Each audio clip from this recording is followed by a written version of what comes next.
전 세계적으로 감염병 사태로 인한 돈풀기는 물가 폭등 현상을 낳은 것 같습니다.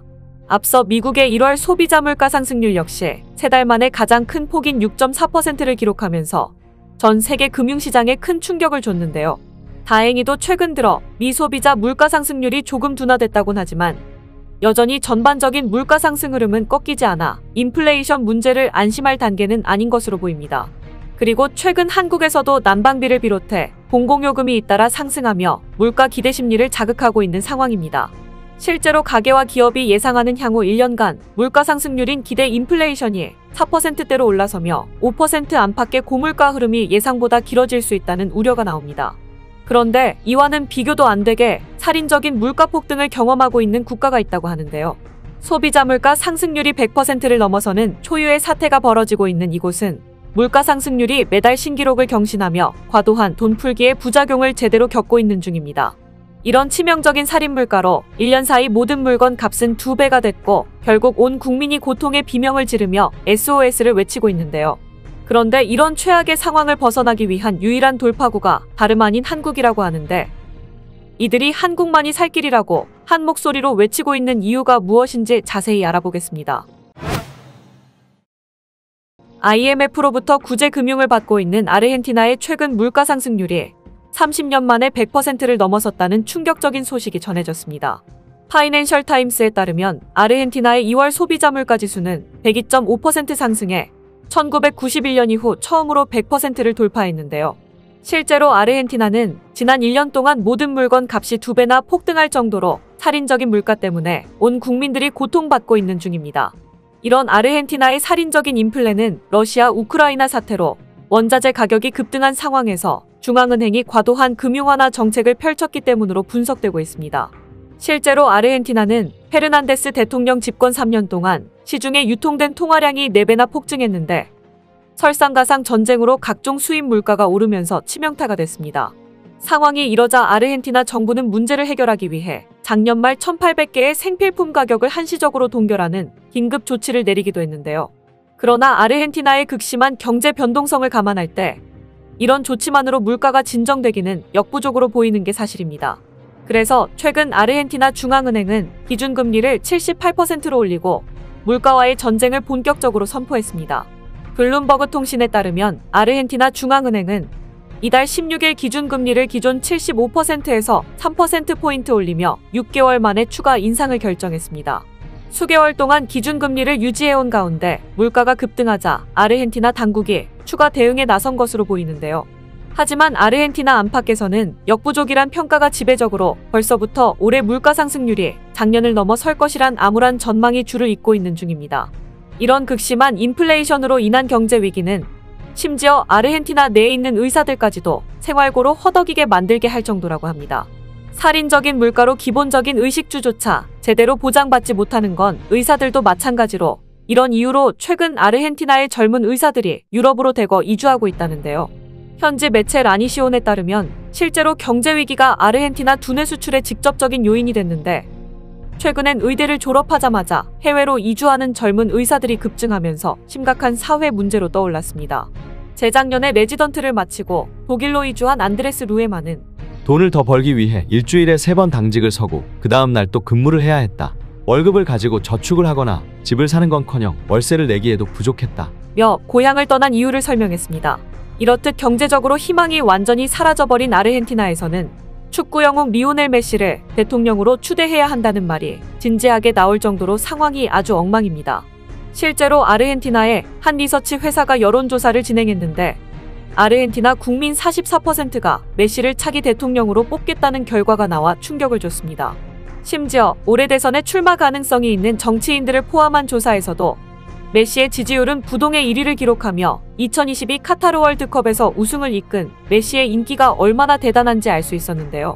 실제 해당 조사에서 메시의 지지율은 37%를 기록했는데 2위인 하원 의원 하비에르 밀레이보다 3배 이상 높았으며 키르츠네르 전 대통령 겸 현 부통령까지 메시가 따돌렸습니다. 경제적으론 희망이 없어 국민적으로 기쁨이 되는 일이 축구밖에 없기 때문에 이왕 망한 거 축구 영웅이라도 대통령을 시키자는 분위기인데요. 현실 가능성은 낮지만 이런 분위기를 볼 때 정말로 메시가 정계에 진출해 대선 후보로 출마한다면 국민 모두 메시를 대통령으로 뽑을 건 자명해 보입니다. 가뜩이나 경제 상황이 최악인 마당에 최근엔 아르헨티나에서 3월에 폭염까지 기승을 부리며 물가 상승 속도에 기름을 붓고 있다고 하는데요. 현지 매체 페르필에 따르면 이달 초 수도 부에노스아이레스와 인근 도시의 체감온도가 39도에서 44도를 기록하면서 아르헨티나 기상청이 때 아닌 폭염 적색경보를 발동하는 일이 벌어졌습니다. 이런 이례적인 고온으로 전력 소비량이 폭증하면서 농산물 생산까지 차질을 빚자 아르헨티나 서민들은 정말 견디기 힘들다는 좌절감만 토로하고 있다고 합니다. 이렇듯 국가 파산 위기에 몰린 아르헨티나는 결국 돌파구를 찾으려 하고 있는데요. 배터리를 생산하려면 핵심 광물인 리튬이 절대적으로 필요한데 이를 보유하고 있는 아르헨티나가 최근 리튬을 원동력을 삼아 경제 재건에 몰두하겠다는 의지를 드러낸 겁니다. 실제로 아르헨티나를 비롯해 볼리비아, 칠레가 보유한 리튬 매장량은 전 세계 50% 이상을 차지하는데 이들 국가들이 리튬 카르텔 추진 의지를 밝히면서 배터리와 전기차 생산에까지 진출하려는 움직임을 보이고 있습니다. 하지만 현실은 리튬 가공할 기술이 없어 한국 기술에 의존해야 할 것으로 보이는데요. 그것도 그럴 것이 지금까지 남미는 리튬으로 전기차 배터리는 물론 고부가가치 제품을 만드는데도 거의 성공하지 못했었습니다. 이런 이유로 고부가가치 기술을 보유한 한국 기업들이 수혜를 입을 것으로 전망된다는 장밋빛 그림이 그려지고 있는 중입니다. 전기차 배터리 핵심 원료인 리튬을 둘러싼 총성 없는 글로벌 전쟁이 펼쳐지고 있는 가운데 글로벌 1위 전기차 배터리를 꿈꾸는 한국 기업도 리튬 전쟁에 뛰어든 건 예외가 아닙니다. 리튬 국제 가격이 최근 3년간 10배 넘게 오르면서 각국 정부, 글로벌 자동차 업체, 배터리 기업 등 너나 할 것 없이 리튬 쟁탈전에 뛰어들고 있기 때문입니다. 그런데 포스코의 경우 아르헨티나 리튬 염호 투자에서 초대박을 치면서 글로벌 리튬 경쟁에서 선두로 치고 나갔는데요. 과거 포스코가 인수한 아르헨티나 리튬 호수의 추정 가치가 3년 만에 100배가량 오른 데 이어 포스코가 인수할 때 추산한 것보다 6배나 많은 리튬이 매장된 것으로 확인된 겁니다. 이에 따라 포스코는 아르헨티나 리튬 호수에서만 매년 25,000톤 규모의 리튬을 생산할 수 있게 됐는데 리튬으로 경제 재건을 하겠다는 아르헨티나의 SOS로 앞으로 더 많은 수혜가 있을 것으로 보입니다. 심지어 최근 포스코는 하얀 석유로 불리는 이 리튬을 국내에서 직접 생산하겠다는 파격적인 소식을 전해오면서 글로벌 기업들을 초긴장하게 만들었습니다.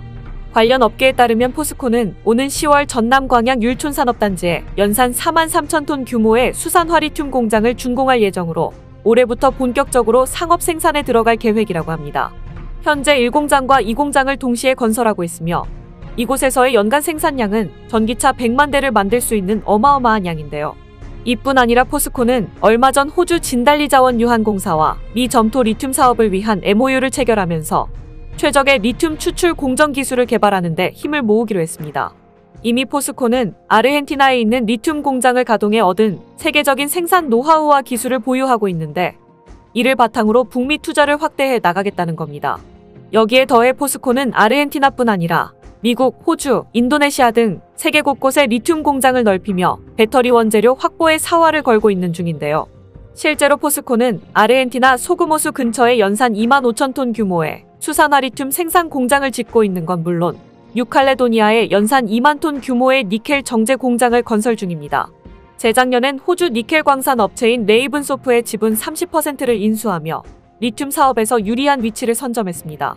이렇듯 한국은 전 세계 광물을 싹쓸이하는 중국에 일종의 경고장을 날리고 있는 듯한 공격적인 모습을 보이고 있는데요. 일찍부터 리튬의 안정적인 공급망을 구축한 만큼 중국의 갑질을 의식하지 않고 배터리 기술 개발에만 매진하는 우리의 길만 가면 될 것 같습니다. 오늘 준비한 소식은 여기까지입니다. 댓글을 통한 여러분들의 많은 의견 기다리겠습니다. 시청해주셔서 감사합니다.